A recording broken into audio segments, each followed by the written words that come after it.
when you develop anoxic brain injury, it definitely is serious because anoxic means without oxygen. And when the brain cells go without oxygen, they can start being damaged as early as 3 minutes. And then when they're without oxygen for 4 to 6 minutes, you actually start to get brain cell death. And in her case, she was declared to be brain dead, which is actually different from just being in a coma. Doctors say that Ann Heche suffered what's called severe anoxic brain injury. Many have not heard of the specific type of injury. Ann Heche in a severe car accident, as you know, sadly suffering from this. So what other injuries make you susceptible to it? To discuss, Dr. Frita Fisher is with me. Dr. Fisher, good to see you. Dr. Frita. So when you heard of this specific brain injury, is that when physicians knew or doctors knew that this was dire? And we understand that she was put in a coma soon after, because initially they thought that, yes, she may survive this. Good morning. Good morning, Susan. Yes, this is so tragic. Reportedly, she was actually talking at the site of the accident.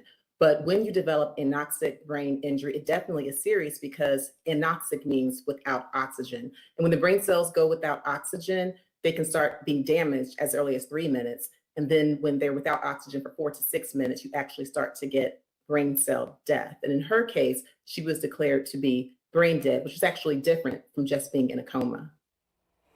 And have you seen of this specific type of injury, and where would you see it? Of course, a severe head injury, maybe a fall. And is this common?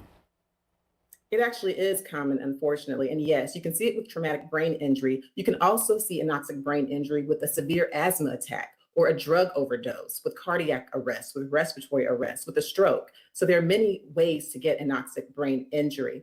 And there are ways to prevent it depending on the cause. In her case, motor vehicle accidents. And according to the CDC, we have over 32,000 deaths in the United States each year from motor vehicle accidents. Over 2 million people are injured. And it's called an accident for a reason, right? Many times you cannot prevent it. But there are many things we can do, Susan, to prevent accidents. Wearing seatbelts. The United States actually has a lower rate of wearing seatbelts than other higher income countries. Also, 1 in 3 motor vehicle accidents are related to drunk driving. Almost 1 in 3 are related to speeding. And so we can take preventive measures because traumatic brain injury can certainly lead to anoxic brain injury. Yeah. One thing that's really important. Yeah, in her case, she was an organ donor.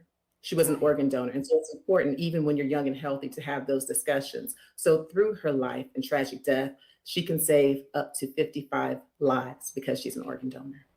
I'm so glad you mentioned that, doctor, because her family did say that's what she always wanted to do. I know you feel the same. We're all thinking about her family, 2 young sons. Thanks so much.